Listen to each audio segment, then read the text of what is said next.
Okay, so this is the final product. My Walmart mongoose beast. Uh, I've done some modifications to it.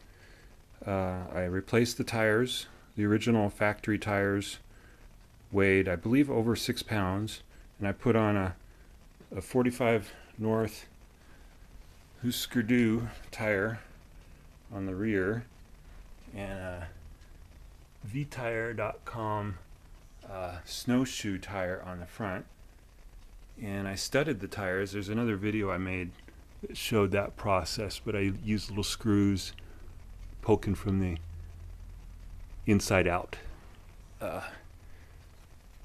and then I used duct tape to seal on the inside to keep the screws from puncturing the tube. I replaced this gear back here. Was a 18, and that was very difficult to ride with whatever they got up front there. I'm not sure how many that is, but it was like, it would be all right if you're on the roads, flat roads, but if you're really going to take this out in the woods, like this is a snow bike for me. I put a 22 on the rear, was the biggest one I could get. I would have gone bigger if I could have, but I think 22 is pretty good if you're really strong and you don't have very big hills to do. And yeah, because of the studs, this is strictly a snow bike. You can't run this thing on the pavement. You wouldn't really want to anyways.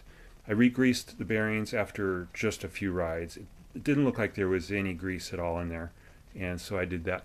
I put a new seat and seat post on. I wouldn't have bothered changing the seat post. I put a Thompson Elite in a really lightweight seat that I just put that on because I had it laying around, but I'll probably get a different seat for it. Mostly I changed that stuff because this stock post was not tall enough for me at 6'1" so I had to get a longer seat post. Otherwise I would have kept this stock stuff, was fine.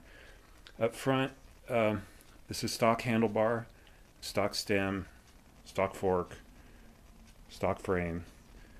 I put some bar ends in here that I got on Amazon for like 20 bucks, just little stubby 100mm bar ends, and then used road tape to make a grip like all around, because these bars are really not very wide, and so if you're riding like this, it feels so narrow. Now I can ride like this and it feels really good. It feels a lot better.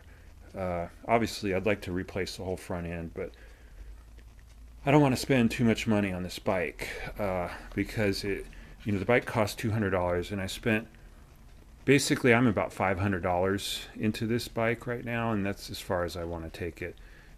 Beyond that, I think you'd be better off getting a different bike altogether. The thing weighed close to 50 pounds when it was brand new, 48, 49, 50, somewhere in there. I didn't weigh it, but I read online. Right now this one weighs just under 40, and that's largely because of the tires and tubes. Obviously changing the seat post and seat saved a little bit, but I think that's negligible. Most of the weight was in the tires and tubes. You can save some more weight, I think 1.5 pounds or so, by drilling out the rims, but I'm not going to bother with that. This thing's a tank, and it's always going to be that way. But that's it. 40-pound, $500 fat bike that should go really good in the snow. And I'm going to take it out right now and find out exactly how good it goes.